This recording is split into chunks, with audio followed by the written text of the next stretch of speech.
Alison Rosen is your new best friend. Alison, with her good times never end. Alison Rosen, doing the wavy pencil dance again. Alison's your new best friend.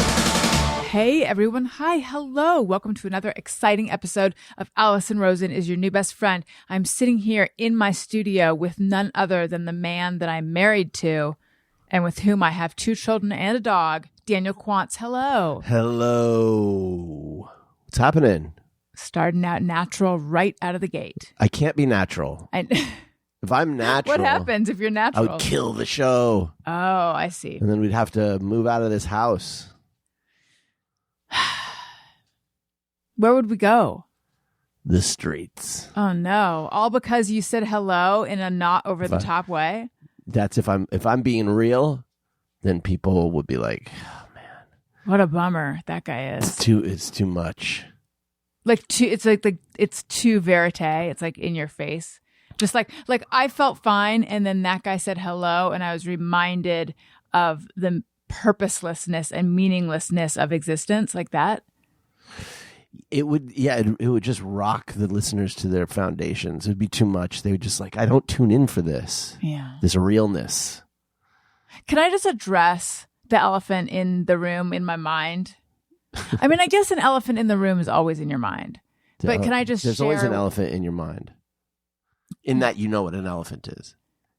Right, but you're not always thinking about it. But can I just share I'm gripped with something that just happened mere moments ago. Oh, tell me. I already told you, but I got to tell them. Tell them? Yeah. By me, I mean them. Okay. I'll tell all of you. I posted a clip from my Steven Weber episode. Oh, boy. Here we It go. was high-minded stuff. It was his Just Me or Everyone was sometimes he sees 2 of things. And I was like, what? I was like, I think it's a true just you. Like, when he crosses his eyes, he sees 2 of something. And I'm like, well, yeah, I do too.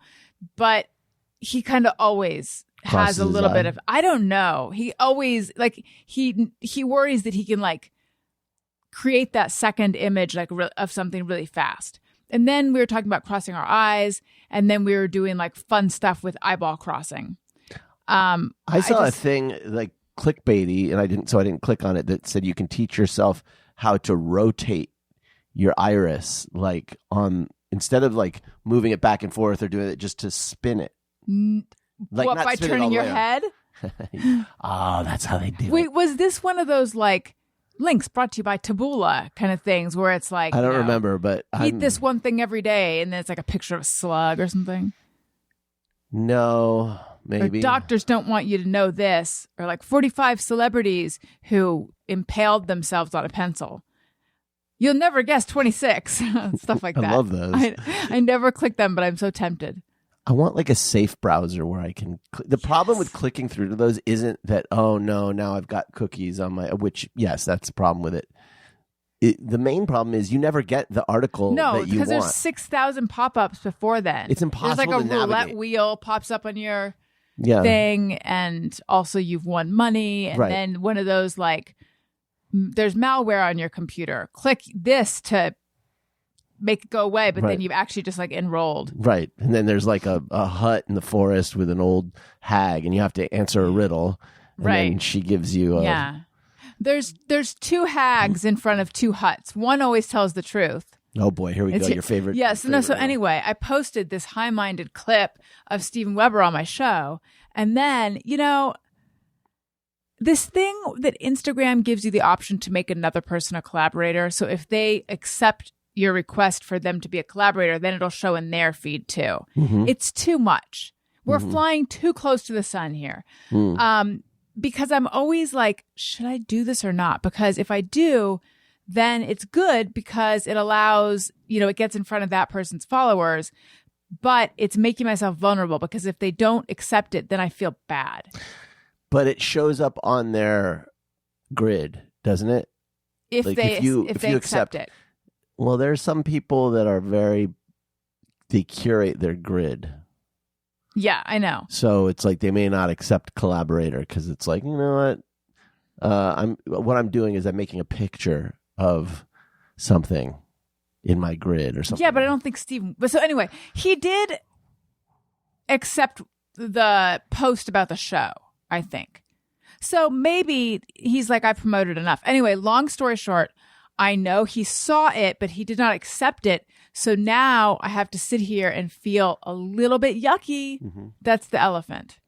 And this is also like the fourth episode. No, okay. 1, 2, 3. It's the third or fourth episode where I've started by talking about him. And he was in my dream. What is happening? You are obsessing, is what it is. That's what's happening.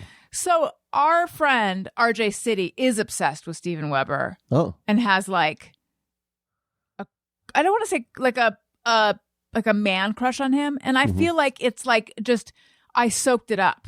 It's the halo effect. I mean, he's a cool dude. Super nice. I know. Came in, was asking me about writing comics. Yeah, that was weird. Your mind is always blown whenever anybody is like actually impressed with what I do. No, that's not true. He came in and he knew about your having written Spider-Man yes. comics. Yes. And I was like, whoa, what is happening? I mean, it was pretty surreal to in have, all the years. Sorry, go ahead. well, to have someone like him do, I mean, it's one thing if Right. like Jordan Morris comes in, you know what I mean? Because he's a comic book guy. Yeah. But like, I wouldn't even think he'd be aware of comics. You know what I mean? So it was his knowledge of comics that Just- threw you just more to than be- his knowledge of you?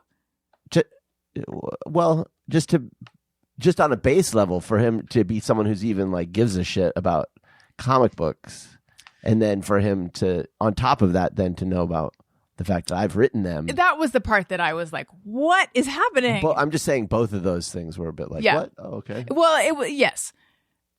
In the, It's however, not like I wrote like some obscure, I wrote Spider-Man. Like, I know, but I'm just saying in all the years I've been with you, no one has ever recognized you for that. okay. Remember like one of our very first dates and someone recognized you on the street though? No, it wasn't on the street. We went into a bookstore Oh. in Los Feliz. It really, was it? I should know the name of it. It's been so long. But it was near a street. Went into a bookstore and the guy didn't, I don't think he knew me even. He was like, he just recommended my book to me, Oh. not knowing that I wrote it. And I go, oh yeah, I wrote that. And you were just like, Sawahua? Yeah. It was as though I had planned it. Yes, it was. And I had to pee really bad. Remember that? Can I say something crazy? Can I derail the show for a second? I've already done that, but yes. The graphic novel I wrote, Syndrome, which is out of print. Co-wrote. Yeah. Co-wrote. Thank you. I don't know. Actually, I don't know why I felt the need to say Well, no, that. I appreciate that. Yeah. Because it was a collaborative thing I wrote with my writing partner. The book resells now for almost $1,000. Are you serious? Yes. I have a copy of it. I know. How many do you have? I have a couple. I mean, but it's like, Do you feel dirty? well, no, I selling mean, it? it's like it's only going to go up in value. I mean, there's no reason to sell it now, but I've been thinking about it for a few days now since I learned that, and I'm like, what kind of weirdos are spending $1,000? True crime fans. We got to fill people in a little bit. I know that. Yeah, the guy who paid story. us to write it killed his baby mama in a way that was very similar to the way that we wrote a couple murders in the book, and it was just but it's just weird that like but people you think that's coincidence, right? Well, I think he may have fetishized what we wrote and then like copied it. I don't know. He didn't come up with the things that we wrote though. But Yeah. but like no one's buying the book for $1,000 because it's like the writing is so amazing. I mean that would be why I would want it to be selling for that. It's because it's like it's macabre. It's macabre, yeah. So it's like anyway. I think you said macabre. I like to say it that way. That's a fun way to say it. Macabre sounds wrong. It sounds like you're talking about your salad. If it's macabre. If I say macabre, first of all, I feel like I'm from Boston because I'm not saying my R. But it's okay. Go ahead. Excuse me. And then also, I feel like I have to apologize afterwards to R's for forgetting them. But do you know where the R is in it? It's in the middle of the word. No, it's not. It's after. It's macabre. It's macabre. Yeah. Yes, but the R just wants to be heard. But you're saying macabre. Yes, I'm putting it where I feel like it should go. Okay, that does make sense. I remember I would like the R wants to be seen. That's it. It doesn't matter. We all want to be seen. Right. We are all the R in macabre. Okay. Macabre is wrong too. It's I macabre. know. I try to just give just a hint of the last syllable. Like I just a kiss of sound on the last macabre. Syllable. Yes. But and in this it's just like way, a little landing. like thing. you know how some people pronounce Les Miserables, Les Miserables, and I'm like, nope. They do? Yeah. Wait, how do they say it? Les Miserables. Les Miserables? Yeah, they just leave all that shit at the end off of it. They're like, but that's not how French people pronounce it. No. I think there was a time where I was like Les Miserables. Oh, so you get the L in there, just a little hint. Just it's like a little wink to the L. Yeah, I just want to nod to the L, just like macabre. I just want to, and I remember this guy. Please always say it that way. Macabre. I wish we were doing video now on this one. And I remember this guy, Mark, saying to me, "Why are you pronouncing the last syllable?" And I was like, "I'm barely pronouncing it." But of Les Miserables? No, of macabre. And it made me realize, I think with pronunciation, it's kind of like it's binary. Either you are or you aren't. But I'm like, just get just a tiny bit. Yeah, I don't fuck around. I just put it right in the middle of the word. I'm not saying macabre. Right. He treated me like I was. Right. I put it in the middle and then no one has any doubt what's happening. Yeah, but how many people correct you? Nobody, because nobody has the balls that you have, the honey. Barrels? No one has the barrels like you have. The Barrels? Mm-hmm. Okay. Anyway, but I feel like we were going somewhere else. Oh, yeah. Steven Weber. I was just surprised. And then it turned out that he said that he had Googled you. He wanted to know who the hell we were. Yes. It was literally the opposite of knowing who I was. Yes, but my understanding of it when he walked in and he made it seem like he just knew. He did, yes. But but that is to say, what a nice dude to have done that and then not started the conversation that way. Like, hey, I looked you up and you did that. Just to treat me with that respect. It was like very flattering. Yeah. Anyway, super nice guy, but we don't need to keep talking about him. Although maybe he should be our new friend, our new pal. I would have thought so, except that he didn't accept my request to be a collaborator, so got to rethink everything. He's friends with Mel Brooks. Bosch. Titus Welliver. I mean, I would have a lot to talk to him about. I was on an episode of The Corolla Show with him. So all I want to do is talk to him about working with David Milch. Well, I hope I can make your dreams come true. Anyway, Daniel, I must tell everyone that my merch is in the store. It is flying off the shelves like hotcakes. Or at least I'm selling a lot. And I keep adding new stuff. So please check out the merch store. Has anyone bought the new shirt that I made? They have. Very exciting. Yeah. The stencil. Yeah. I call it the deconstructed logo shirt. I saved it. The file name is stencil, but okay. You know, it's your show, your product line. You can do whatever you want with the naming. Thank you. It's a branding thing. Yeah. But so anyway, check out, and I made it available in a few different colors. Should there be a sub set of product that's just DQ related? Yes, because in fact, I've been meaning to talk to you about that. There's been a request for Eat a Bag of Dicks pins. Do you still have Oh, some? I do. You'll have to tell me how to get these into the mix. So we would have to send them to them, and then they. Well, we'll but talk I'm about gonna, it offline. because I need to send some stuff anyway. So, but Alison, how do I get the merch? Get very quiet, and then listen, and it will find you. But if you get impatient doing that, then just go to my website, AlisonRosen.com, click the thing at the top that says something about merch.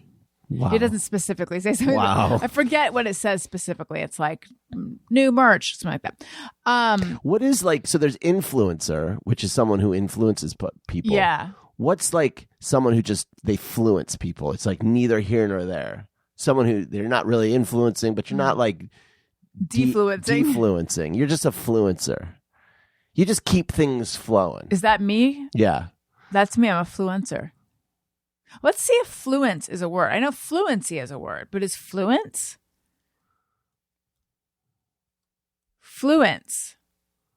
Fluence Energy is a thing. It's like the name of it's a Siemens, and it's a company, a global market leader in I'm not doing an ad for Fluence. Okay, I think it's maybe not.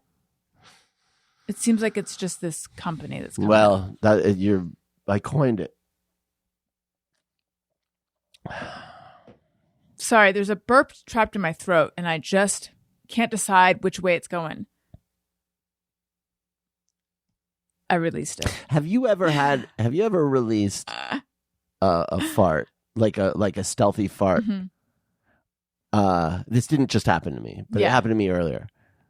And while you're sitting, where the little fart bubbles, they like one by one like creep up your butt crack. So there's like it doesn't That's all so exit the butt. ticklish. It's just like ding, ding, ding, like they're under, like it's underwater. Like, and then it's like boop, boop, boop over up the. What? the How top. does it do that? I don't know. It's cute. I know exactly what you mean. It is so much like you're underwater. You're like, Yeah. but I'm just sitting here in sweatpants. Yeah.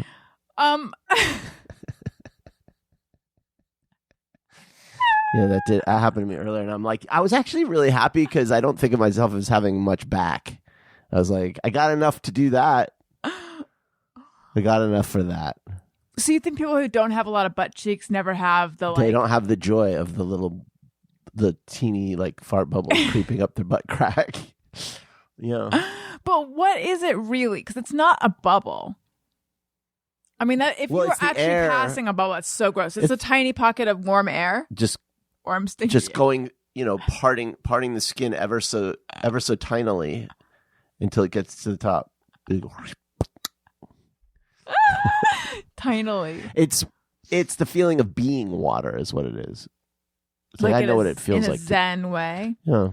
So listen, we got a lot of Daniel stuff to get to because I've been keeping a little list and we haven't gotten to it on other episodes. Well, I'm here. How convenient. Oh boy, here we go with the yawns. I think you need to tell the story. This is a big deal. Tony, play a drop indicating like a big important thing happening.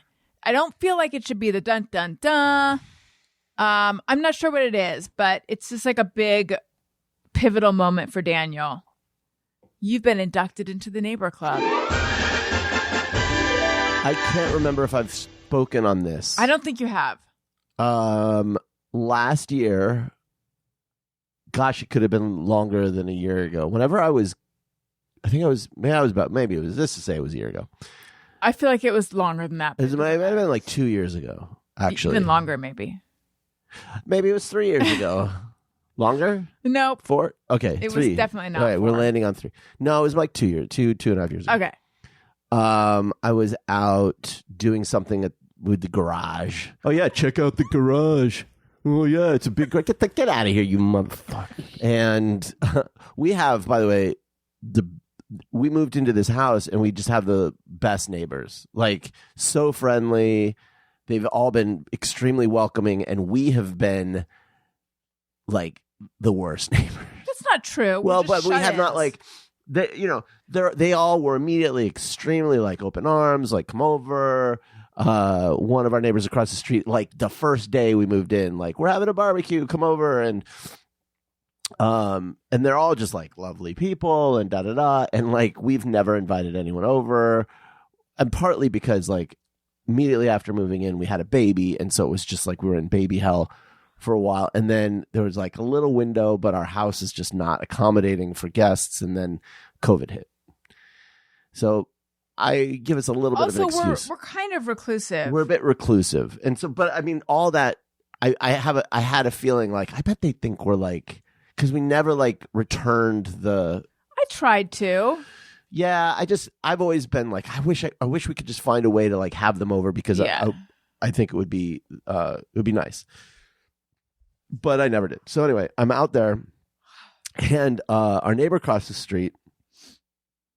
So our next door neighbor, right next to us, is out with his kids and they're playing, and the neighbor across the street comes over with a margarita, and I was like, "Oh." You mean you didn't, and gives it to them? Yeah. And I think they had just gotten really close over the few years, and I think our neighbors go over there and use the swimming pool, and so I don't know. Oh, do they? Yeah, I think so. But I was just like, no. And I was like, oh man, like we've really, we've just, in my mind, it's like they've gotten the hint. They don't like us, or whatever. It was confirmation that we're not in the circle. We've blown it. Yeah. And we did go out there with pots and pans when he graduated during COVID. Yeah. That's a long story. But everyone else was like getting like for real gathering, and we stayed on our driveway because we were afraid of COVID. It was right at the beginning. We were more cautious of Yeah. COVID than the rest, and like whatever. So last weekend, I'm out cleaning out the garage again because it's a never-ending project. Tony, play the garage drop again. Oh yeah, check out the garage. Oh yeah, it's a big. Get out of here, you motherfucker! And he comes over, and what happens? He gives me a margarita. Yeah! Where's the confetti? It's falling. Oh my god! No, I don't think I've ever appreciated a margarita more, and it was really good because of what it symbolized. Yeah, it was like okay. It was like honestly, and it's a joke, but seriously, it felt like okay. My fears are not real, or somehow I've been able to like, it's like okay, good. We're in the neighbor club. It was just nice. So yeah, that's the update. Everybody, guess what? I'm in good with my neighbors now. Yeah. So I'm always. It's just my particular neuroses. I know other people share it, but it's like I have it really bad, which is I'm always assuming that even my best friends, closest friends, you even like. I wouldn't say we're best friends, though. No, but I'm just saying, even joking. you, no. I'm joking. I do not tell people, I'm married to my best friend. I am not married to my best friend. Actually, I probably am. But yeah, same. I always feel like I am one misfire, like social misfire away from my friends just bailing. It's so interesting because I don't think there's any truth to it. No, I've been slowly learning that, but like, I just have a constant, it's just like my particular, fucked up neuroses, but it's like I have this constant fear of like, everyone's going to bail. Well, it's interesting because we were talking recently, you did have complicated friendships in the past with friends where you did feel like you were being tested. Yeah, and I've bailed on yeah, like my friend growing up, we just had a falling out, and I just stopped. I pulled the ejector cable on that one, but yeah, I don't know. So I it's just like I'm always assuming like, oh, reading a lot into I wonder though if a lot of people in our phase of life have, because I'm sitting here like, I know that you have your own sort of childhood stuff that feeds into this feeling. So that aside, I have abandonment issues. Yeah. Because my parents got a divorce when I was like 2 and shit. So there's. I thought you were 1. 1.5, rounded up. Yeah. But it's like that kind of bullshit. Right. So, but that aside, I was sitting here thinking, well, that feeling that you're like one social gaffe away, or do you say garf? Mm-hmm. Garf. One social garf away from Social garf. One social garf. See, now I'm just pandering to ours, and they don't appreciate that. That feeling that you're one social garf. Oh my God! Wherever you are, say social garf. It's so much fun. Yeah. Social garf. That feeling that you're one social gaff away from them no longer being friends with you, I was thinking stems from guilt. And I feel like we all, or I know I do, walk around feeling guilty that we're not maintaining these friendships as much as we wish we were. But I think that's from like, I don't know if everyone feels this or if this is just me or everyone, but like, there's a social inundation. Not like there was a time of my life where I was out with friends all the time. I lived with my friends, you know.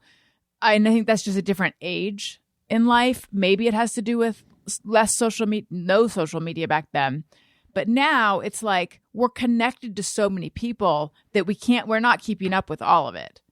Yeah, but also part of it is, you know, we're at that stage of life where we have kids and it's just... Well, that's what I'm saying. It's the combo. Yeah, I just don't have time. Like there's a number of people in my life that I haven't seen in years or talked to, or I'm barely in touch with old friends and I feel terrible because it's like, but I don't have time. I just don't, you know. And you feel like they're like this fucking quant. Well, guy. actually, Quartz. I mean, I don't think they feel that. I feel like they might miss me or feel hurt that they haven't heard from me or that I'm not more of a friend. But see, I would just push back on that slightly and say they probably feel the same. Maybe. I don't know. Because I've definitely been in situations where I feel like I owe the person an apology for not being more in touch. And then they say things that sort of suggest that they feel that way too. And then I'm like, oh, I guess I don't matter to you. Okay. Yeah, you just turn it back on them. Yeah. What is the deal? Guys, I just put on some lip gloss and it was too much. You know how we were talking on the show about that lip gloss? I think we talked about on the show, that lip gloss they sold in the 80s in the little tin with the slidey top, Yes. the metal thing. Yeah. There's a shop down the street that sells those. Yeah, they brought them back. Wait, is it the shop that you and I went to? No, across the street from that shop. What's it called? Do you know? It's okay. I think it's okay. I don't to say. remember the We don't name of live it, right but by that's where they had the little glass trinkets that Owen wants. Oh, it has some unique name because Shaughnessy mentioned it. Okay, anyway. What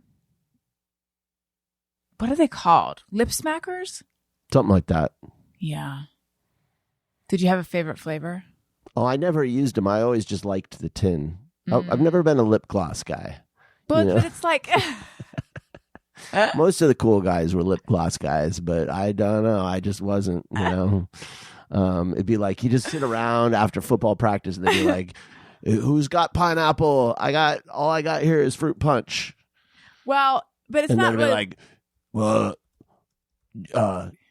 Trent's got some bubblegum flavored lip smackers.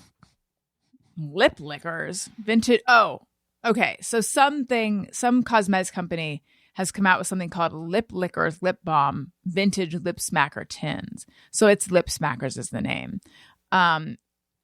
Yeah, I would call it lip balm. And that's lip balm is unisex, I think. Still, you're not going to catch a manly dude like me fucking around with that, you know? No, you were collecting Smurfs. You're busy doing your Smurf stuff. Yeah. Smurfs, real men collect Smurfs. Okay, let's take a call. And by that, I mean a voicemail. Hi, Alison and Daniel. It's Jeff in tiny little Newcastle, California, which is outside Sacramento. How's my summer going? The coolest thing is my daughter just gave me a tattoo. She's a new artist, and I got a kitty on a bicycle, and it was her drawing, and it's awesome. I love it. What am I watching? I'm actually playing video games, so I was actually curious to see if Daniel has played the Horizon games, Horizon Zero Dawn and Horizon Forbidden West. I thought those were fantastic and engrossing and really cool storytelling. And favorite animal, since I'm going to hit all three of these, well, it's got to be, I like dogs, but cats are cool. And that's why I got a tattoo of a cat on a bicycle on my leg that my daughter did. Thanks again, Jeff in Newcastle. Bye. What? The Hi, name Jeff. sandwich. I love it. I don't know where Newcastle I was just going to say I've never heard of Newcastle. Well, Jeff, I tell you, I have thought about getting another tattoo a lot. I think once you get a tattoo, it's like you want to get more. And I feel like the idea of having one of my sons give me a tattoo is actually like, that's a cool idea. I would I wouldn't do it now because their design would be just a sloppy mess. Did she design it and then he took it and got it tattooed, or like she actually tattooed it? Well, I'm sure the way it works is they'll sketch it, and then they put this like gel or something on the area, and then they sketch it onto something where it transfers the image onto the skin, then they trace it over with the tattoo gun. I thought maybe she was a new tattoo artist. She's been a tattoo artist for a long time, but she only does new tattoos. Right. She doesn't give you someone else's old tattoo. No old Bart Simpson's. Right. That's cool. I would love that when they get older. I'll get a tat for my boys. And then, yes, Horizon Zero Dawn, the first game, loved it. I haven't had any time to play video games in years. And I have Red Dead 2 and I have Last of Us 2 sitting there. I bought them and it's just like, I can't, there's too much time. I don't have 80 hours for a video game. But lately, the one game where I've been a little bit tempted is Horizon Zero Dawn Forbidden West. That's how much I enjoyed playing that game. So yes, Jeff, dig that franchise. No, you don't have 80 hours for a video game, but I feel like when we fall into something we're enjoying watching, it actually takes us like 2 years to finish a series. Yeah, but you wouldn't want to sit there in the evening watching me play a video game. So any video game has to be in addition to that. I don't have time in addition to. I have no in addition. The yawn. Boy, that Alison's face. Yawned. The yawn was like creeping up the sides of her face. She was trying to suppress it.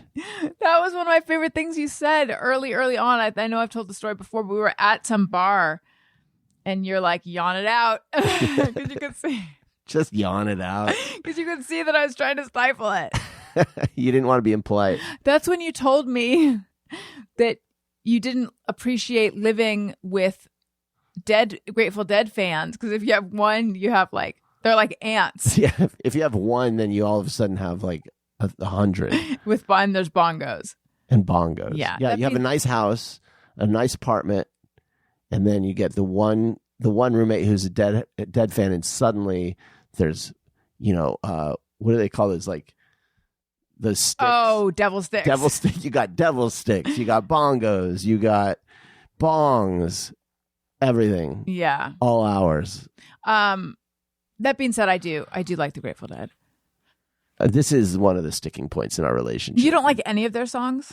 I really don't. This is what people always go. They go, yeah, but what about this song? No, I don't like any of them. No, I don't. I'm sorry. I don't. I don't like the Grateful Dead. Not any of their songs. None of their songs. I don't like any of their fucking songs. There isn't yeah, but there's that one song. No, not even that song. I'm sorry. Like that song. You've heard all of their songs? I have heard all of their songs a gazillion times, at a gazillion different shows. For you? What? I've heard every fucking live version of every song and I haven't liked one. Have you heard single the version, the of them. recorded versions Yes. of them? I don't believe it. I don't like that kind of music. I don't like. How would you the describe Dead. that kind of music? Just like limp, fucking like noodly music, limp noodles. It's noodly. It's got no fucking. There's nothing to it. It's just like. The habitat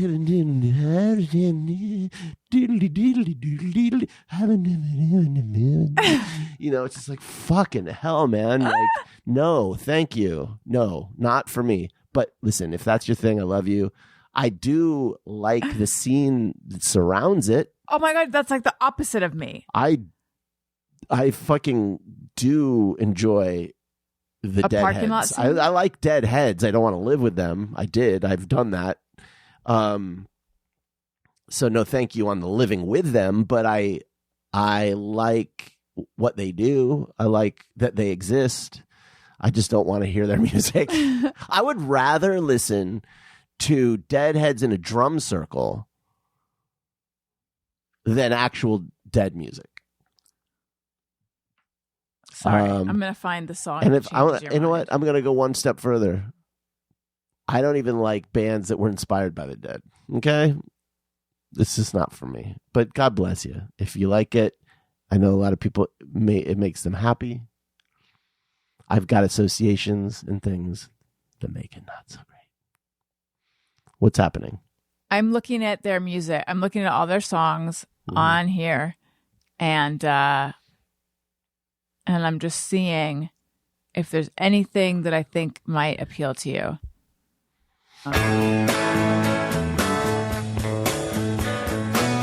Are you hating it already? I'm giving it a second.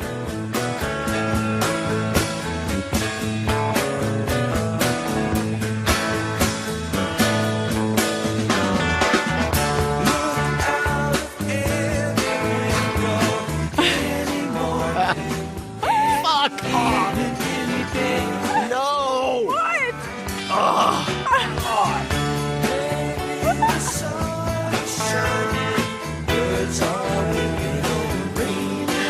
Come back!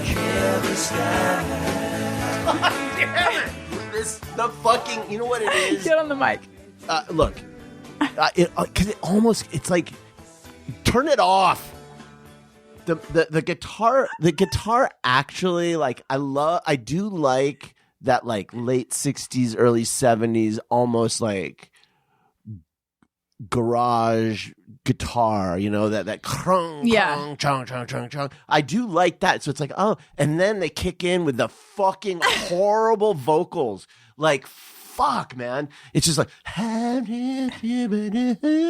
they're harmonizing and they suck. And it's like no. It's like a frequency or something that just gets right under my skin and like it just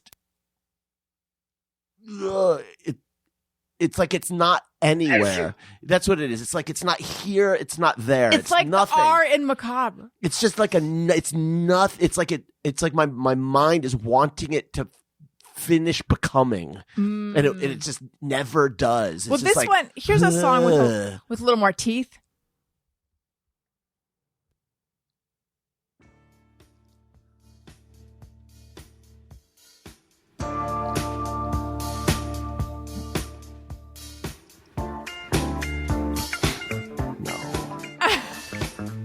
Get on the mic, though. Fuck this shit.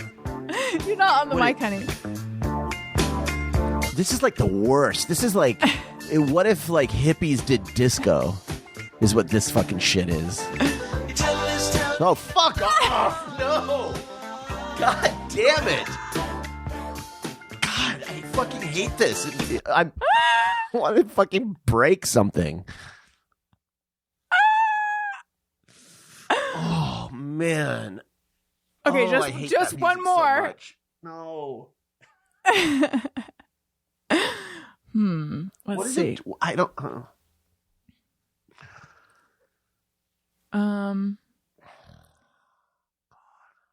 I mean, this one from 1987, this is like when they went commercial. Well, like Touch of Grey. Yes. Do you hate that one too? I do, although that song maybe is their most like fine, but I just don't like.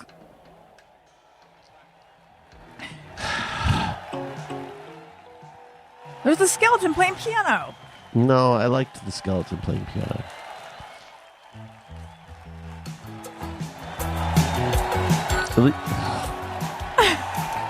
Take back what I said. I hate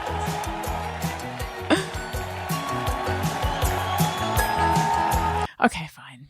Thank you. I partly too, not partly, a separate thought about the Grateful Dead is I don't even understand what the appeal is.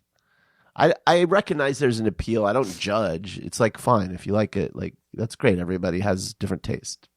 Whatever. But with a lot of things I don't like Taylor Swift. Like I don't like Twaylor. I don't like Twaylor Swift. But I get the appeal. Like I totally get it, you know. And hey, great. Like I got no problem. Who gives a shit if I have a problem with it? But like I understand it, even though I don't share the attraction to the music. But with the Grateful Dead, to me, I don't even get it. Like I don't understand how you can like it. I do like the Grateful Dead, but I've gone to one show, and I am not the kind of person who likes the Grateful Dead enough to be like, oh my God, their set, you have this bootleg of their set here. Like I think all the noodling, I'm not here. I didn't come here for the noodling. I actually prefer the studio albums. Like there's a video here and it is called Jerry Was Shreddin' and he was definitely feeling it that night. Oh my God. Who gives a fuck if Jerry was feeling anything? Right. Like this is not sending me to Nirvana or anything. It'd be Ooh, like Jerry Garcia's Rip Snortin' Cocaine interview. What's that? Do you know what you, so want to know something and then we can move on after I say one more thing. Everyone thinks that they were stoned when they were making their early albums, but according to an interview I read, they were on diet drugs, which is like speed. It doesn't sound like music made by people on speed. No, I know. Maybe you should hear it when they weren't on speed. It was just a noise, a sound. Pass. I don't want to hear it anyway. I don't want to hear it. I don't want to hear covers. I don't want to play the pass, get the fuck out of here drop. Yeah. Pass, get the fuck out of here. I don't. So anyway, my older brothers, huge Deadheads, and they had the Skeletons on, which by the way have some special name like Steal Your Face or something. The Skeletons and the Bears and everything. Like the Bears are cute though, but they had a lot of. I think so. They had a lot of like paraphernalia on the walls and skeletons and all that stuff, and all of it was very like scary. Like going into their room. Oh, for real? You were scared of that shit? It was like. Well, because there was like a lot of energy behind it too, because like they were starting to experiment with drugs. I guess to a little you, that would. I was 3. Yeah, 3 or 4. Contrast that with me. My stepbrother, who had a room off of mine, he was listening to Susie and the fucking Banshees. Now that shit is scary to a kid. So, but I didn't ever hear the music. I just heard about the Grateful Dead. It has the word dead in it. There's all these skeletons everywhere, and my parents seem freaked out by what's going on. So right, I can see that. So it was like a scary teenage lair in their room. You know, I didn't know what was happening. And then when I did they have blacklight, like blacklight posters? I think so. Yeah. And then when I turned some age, my brother sent me a Grateful Dead's cassette of American. Is it called American Beauty? That is like, to me, that's just like aggressive. That's like, fuck you. Like I take that as a personal affront if someone were to send me that. I felt like it was like he was like, you're old enough now Yes. to I'm just being silly. Go for ahead. to Yes. to enter this portal. And I listened to it and I was like, this is the music. I know. This is the crazy rock and roll opposite of what you were that my describing. parents were so concerned about. I was so stunned because I thought it was going to be like death metal. Like the amount of energy around this like fear of the Grateful Dead. And I think it was like when was Reefer Madness? Like all of that Well, that was stuff. like 50s, I think. Reefer Madness. Yes, this was the 1950s. Well, still, the panic around like what kind of teenage things they were up to made me think, and then to hear the music, and it's like almost, no offense to everyone who's going to take offense to this, it's almost like easy listening. It's almost. It's like there's nothing easy about it. It's like, but yes, I get what you're saying. It's like it's gentle. It's very gentle. Like you could listen to this while getting an MRI. It's like shaking. You know what it is? This is what the Grateful Dead is. It's like shaking hands with a guy who has like a limp hand, and that's slightly sweaty. Yeah, like that's what that music is to me. It's like a limp handshake.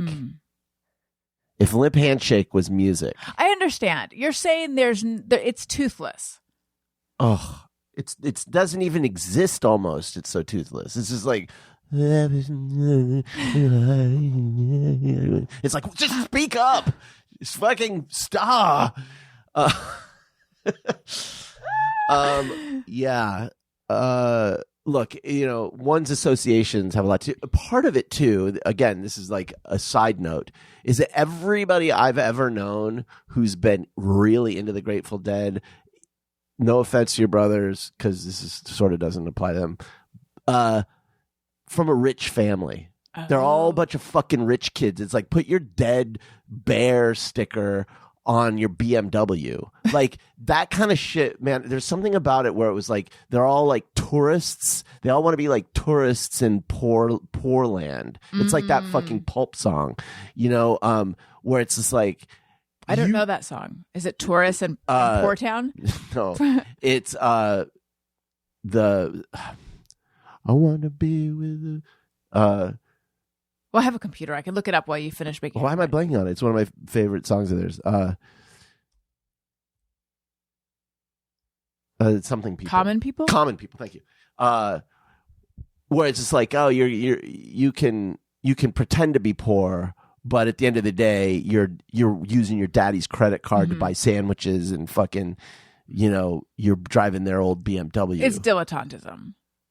Yeah, and it's like, but I lived with these fuckers. Can I just vent for a second? Yeah. I lived with these fucking assholes, these fucking like rich, spoiled shitheads who had their parents' credit card and were buying food, just living that lifestyle. Whereas I was literally scraping fucking coins out of the working a job, scraping coins out of the fucking couch just to go buy the $1 meal at fucking Jack in the Box when I could find $1's worth of food. I really did have no fucking safety net, but they have the gall to pretend to be like vagabonds. Fuck off. I think a lot of the hippie movement was that too. Yes, it was all bullshit. Sorry, I'm being so negative. It's okay. You brought up Grateful Dead, and it just sets me off. Yeah, I'm wondering though. My brothers are 11. I just want to say to any Deadhead Robin fans, Shore and Todd Perry are big Dead fans. I have no problem with people who are into the Dead. Love the Dead. I love that you're into the Dead. You're a wonderful person. I This feel is like my everything shit. You just said is not true. I actually do believe that. Okay. It's just for me. I just don't. You also went to school with some jerks. Well, I mean, not all of them were jerks, but like, it was the old cliche of USC, of like University of Spoiled Children, like a lot of rich, of rich it's the jerks kids that I went to high schoul with. Yeah, the kids you went to, exactly. And it's like, for me, it was just a class thing. I was from a different, I fucking hate most of them. Yes, you want like punk or something that's like expresses. I love punk. I love the angst Yeah, those of the working class. Those fucking pussy assholes weren't like pretending to be punk because they're all a bunch. That would be too rough for them. They wouldn't be able to hang with punks. They wanted something soft, and they can just go and drive, and they can drive to a million shows around the country and shit. They weren't going down to East LA to some garage where a punk band was playing where they could get the shit kicked out of them. Well, yes, absolutely. And also, I think we're talking about a slightly different times. That stuff existed when I was in college, the punk scene. Oh, yeah, of course. No, but I'm talking about well, actually, my brothers, when they were super into the Dead, could have also been into punk at that time. Absolutely. That was a very... Oh, it's interesting. I got to ask them about that at some point. What it was like as a Deadhead in high school when there were all these punks around you, too. I relate a lot more to punk than I do to the Dead. However, I do like I said, I like a lot of that 70s, 60s sound. I like a lot of that stuff. So, hey, I'm a complicated guy. That's why I'm on the show. Let's unravel DQ. Yeah. Let's find out what's under the surface. Let's listen to this Common People song because I want to know if I've ever heard it. Oh, this song is great. Oops.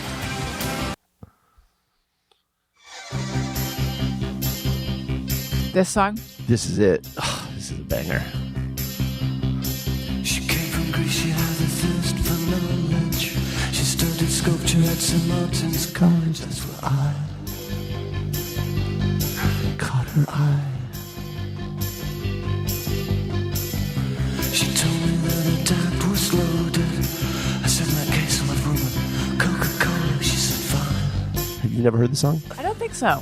And then in 30 Sounds like Space Hog to me. she said, They would have been influenced by punk. Yeah. Oh, yes, I have. to whatever common people do. Wanna sleep with common people. I wanna sleep with common people like you. What else could I do? I said, I'll see what I can do. This song, I took it to do we have to listen to the whole thing though? I'd rather not. Yes. Go listen to that song, folks. That's I my don't recommendation. love for the a week. strong English accent in a song. What? I don't love a strong English accent in a song. No, I heard you. Why? Xenophobia. No, I don't know. You don't like the monarchy. I don't know why. It's just never really appealed to me. Britpop has never appealed to me. I'm mixed on Britpop too, though. Actually, But Jarvis is fun to say. he's great. Is he from Pulp? Is that Jarvis Yes. Cocker of Pulp? Okay, He sort of staring- is pulp. Yeah. Yeah. I was never one of those. I was never into Oasis and Blur. Yes. I like some of their stuff, but I just wasn't. My friend Ryan was really into that stuff, and so it would. But some of it's amazing. Some of it's fucking fantastic. I like that Elastica song. I think they Yeah. have accents. Yeah. Anyway, we should do a music podcast, honey. We should. Remember when we tried to do a movies podcast or something, and it was No. you just kept falling asleep in the middle of it. You couldn't muster enough enthusiasm to do a show with me, and so we just ended it. Do you remember that? I don't. Tell me more. We tried it a couple times, and every time you and I tried to do just a new podcast together, where it was more something that was my interest, you would just check out halfway through. I don't and think then, that's true. You don't remember that happening? I mean, and now I'm having a vague memory Yeah. of feeling like you thought that's what was happening, but it wasn't what was happening. I think there was a little bit of too many cooks in the kitchen. Right. In There's that only you should were- be one cook, and There their should name be is me. Alison. Well, I think you wanted to host it. And I think you were getting frustrated by me Not being wanting too to. hosty. You don't want to be hosted. Well, I was a little bit host resistant. Yeah. And Which I is think, great when you're a host. Is to have No. people that are host resistant. Yeah. Well, I have them all the time. Sometimes they make the best guests, actually, because they're larger than life. I and very dynamic. much do not need to be the host of a show like that. I just wanted to do a show like that, and you didn't want to host it. So I was like, well, then I'll host it. Yeah, but then you got frustrated with me. And then now you're saying that I checked out, I think, because I was like, fine, I won't do my thing that I normally do on mic. I'll just sit here and be a guest. And then you were like... So you didn't want to host the show. Mm-hmm. So I hosted in an it. Official capacity. And then you were resentful that you weren't hosting the show. I didn't say resentful. I'm gonna set up a GoFundMe so people. This is not because they're wanting to know what they can do. I said they're out there. What can I do to help Daniel? I think you're misunderstanding. They can buy my merch. I think you're misunderstanding the merch that you designed. Buy our merch. Mm-hmm. I think you're misunderstanding what I mean when I said host resistant. What did you think I meant? You don't want to be hosted. Oh, that is. Okay, I think you did understand, but I think you misunderstood. Sure I did. I think we have another call. Let's listen to it. Hi, Alison and Daniel. This is Demi, and I was looking at your tweet, and I decided to call. How's my summer so far? So far, so good. The most notable thing I've done is went to Yosemite last week and saw tons of waterfalls, which is why I went. Nice. I knew there'd be a bunch because of all the rain. And if you've ever hiked the Mist Trail, it was misting because I got soaked. But it was fun. What am I watching these days? Watching Silo on Apple TV. I'm not sure how I got started watching that, but now I'm hooked. Pretty interesting. Typical sci-fi crap. Dystopia, I guess. My favorite animal these days, falcon. I see them all the time. I'm fascinated with them. Someone told me it's my spirit animal, and I'm still trying to figure out what they're telling me. And that's all. And you know who this is. Demian. So I'm not sounding out. Bye. Demian. Hi, Demian. Hi. Thank you for calling in. I've never been to Yosemite. I've been to Sequoia, but not Yosemite. I would love to go to Yosemite. Let's do it. They used to have this thing there way back in the day. So there's a thing where they call it a firefall now, where it's like, oh, the sun catches one of the waterfalls at a particular time and it looks like it's fire. But they used to have an actual firefall where they would, I don't know if it was every night.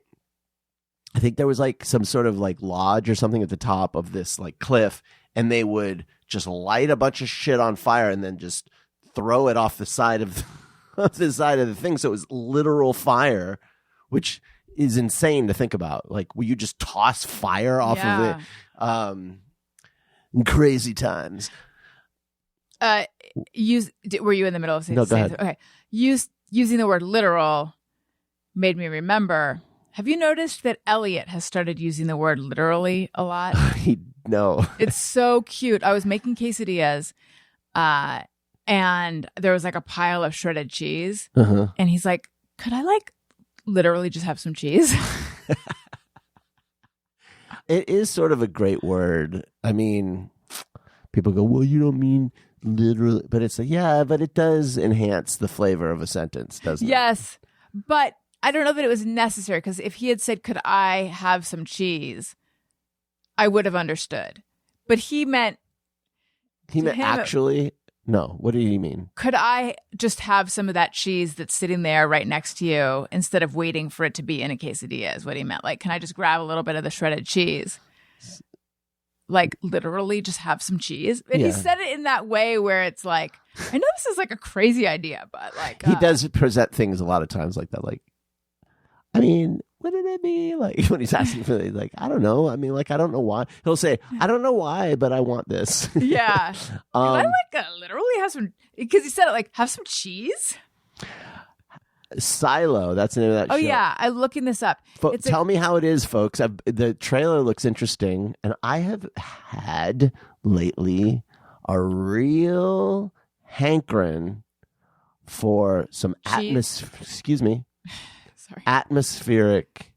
sci-fi. Really? I have been never yearned for that. Low-key obsessed with the Alien franchise again. And just devouring lots of Geiger documentaries and shit like that. What did HR stand for? It's like Heinrich, blah, blah, blah. He's German. Or he was, no, he wasn't. He was Dutch. Heinrich Rembrandt? His name, yeah. His name was Husenflaws Rubeldorf, Geiger? which was short for Gregarious. So Husenfloss Rusendorf. Husenfloss Rusendorf. Geigenschmiegel. Put it all together. Husenfloss Dusendorf. Rusel. What's his name? Husenfloss Rusendorf Geigenspiegel. Beautiful. The key ingredient to good sci-fi, I'm going to give it to you folks if you're out there making sci-fi. You ready? Extra vanilla. Atmosphere. What does that mean?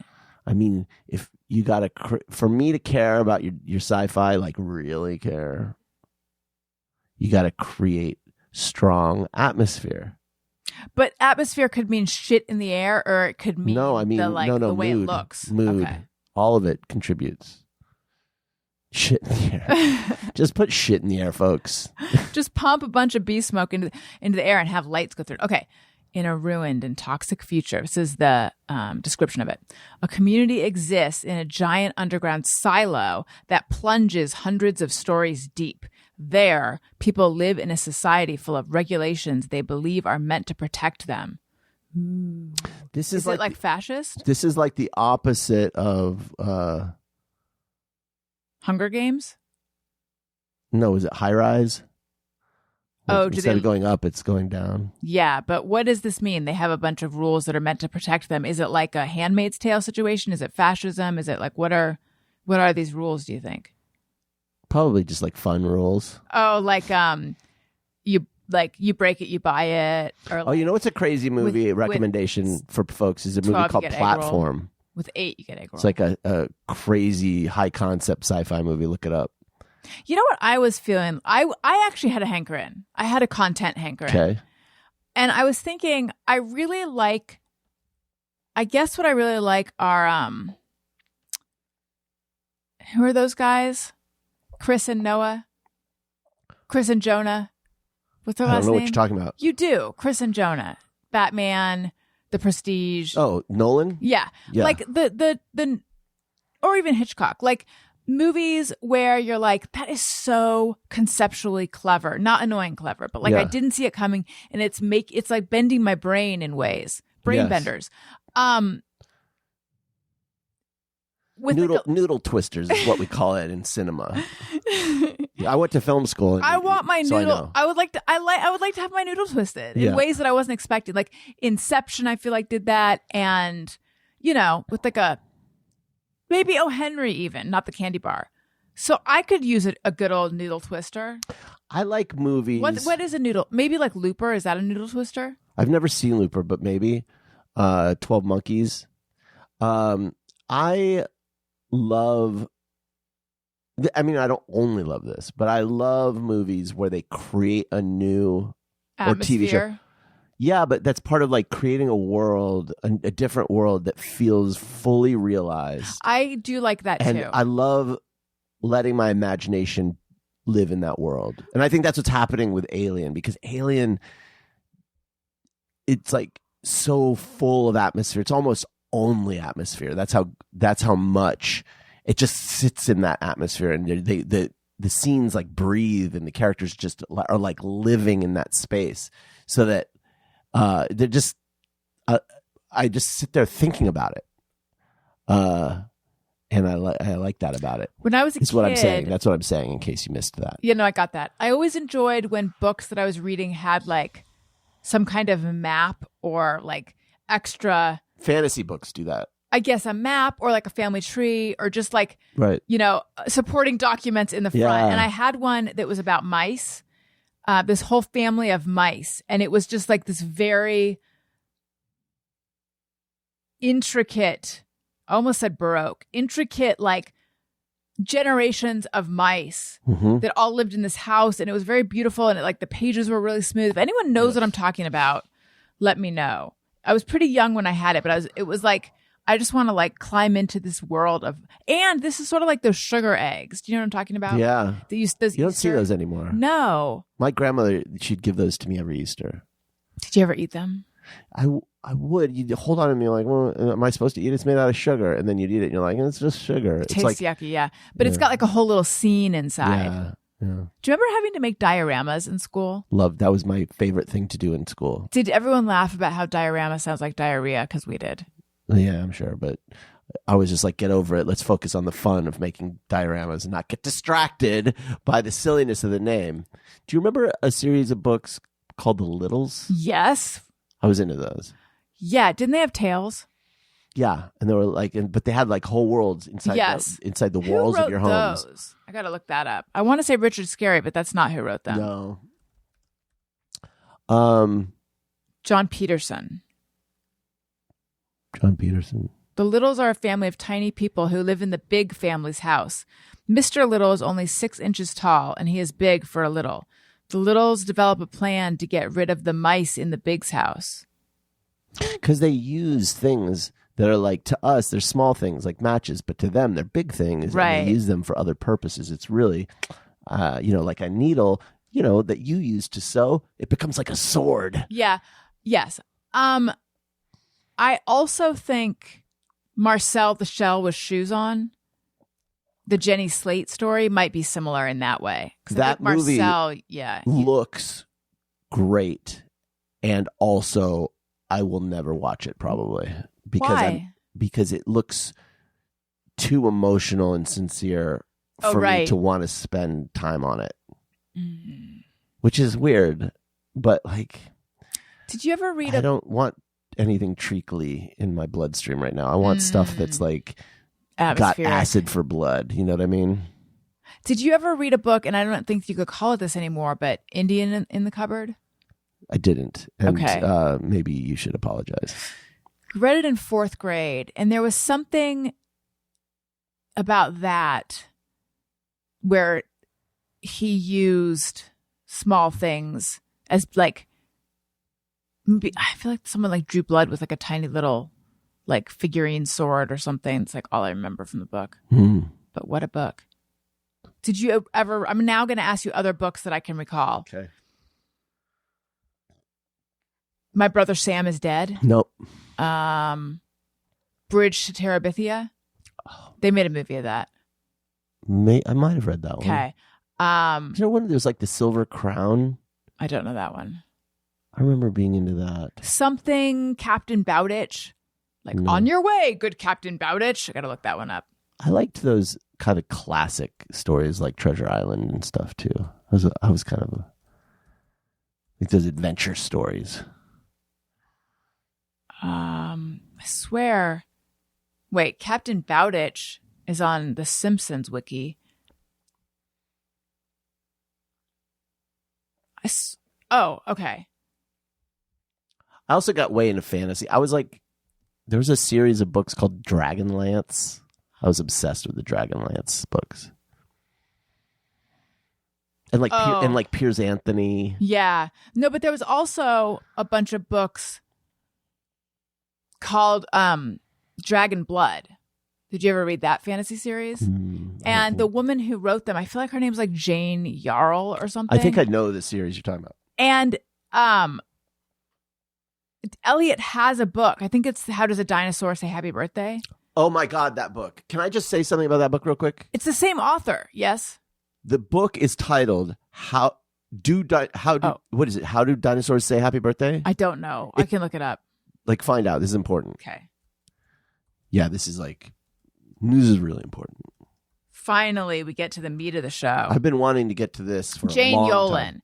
How do dinosaurs say happy birthday? How do dinosaurs say happy birthday? You buy that book, and the promise of that book is that question will be answered. Mm-hmm. That question is never answered. Oh my God. The book is not about how do they say happy birthday. It's just about how, what do they do? How do they celebrate? What do they do? What do dinosaurs do on birthdays? Yeah. Yeah. So fucking call it that. Yeah. It should be like, what do dinosaurs do for happy birthday or something? But don't promise. I'm sitting there going, I'm finally going to learn how do I didn't know I wanted to know that, but now I want to know it. And I'm left at the end with a new question I didn't have before, unanswered. So you've introduced a new problem into my life. Do you want to feel bad about yourself? No. Okay, never mind. Okay, yes. Yes, and. Listen to this. This is from Wikipedia. Familiar with it? Jane Hyatt Yolen, born February 11th, 1939. Yolen. Like YOLO, is an American writer, of fantasy, science fiction, and children's books. She is the author and editor of more than 350 books. Good Lord. But if they're all like this, I mean, fuck, it's like I could crank out this. Of which the best known is The Devil's Arithmetic, a Holocaust novella. Oh, my God. Here's the thing. There's a lot of these. How did dinosaurs clean their room? How did dinosaurs do this? And by the way, I'm not buying any of them because obviously we're not going to learn how dinosaurs clean their room. Right. But the book that I read of hers back when I was in 7th or 8th grade, this Dragon's Blood book, was like 300 pages or something. So, wow. Yeah, I have read a long book. Does she do nothing else but write? Like, how do you do that? How do you write that much? I don't know. I got to find this Dragon's Blood book. I'm sorry, is anyone listening to this anymore? It's just us now. Okay. Hi. Maybe I don't need to find that. I'm going to let that go. Daniel, I think we've exhausted our content. I think it's time to end the show. Oh. Yeah. I was making a joke like it's time to end Alison Rosen is your new best friend, but the joke didn't come through at all. It just sounded like I was saying it's time to bring this episode to a close. But it is. I'd like to everyone to please, if you run into Steven Weber, don't like tweet him. But if you see him in person, just hint at accepting my request for him to be a collaborator on that story, please. A. B, get yourself a t-shirt or a water bottle or a mug. An Alison Rosen's your new best friend one. Pint glass. You're really flooding hoodie, the market. A sweatshirt. I know, is it too much? No, it gives people options. Because people also want stickers, which I have started designing some stickers or like getting them ready.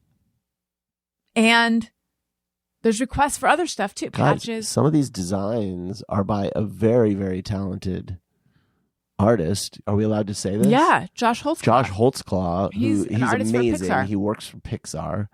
He does like incredible work, and he made some of these things that you're selling. They're not just like by some schmuck like me.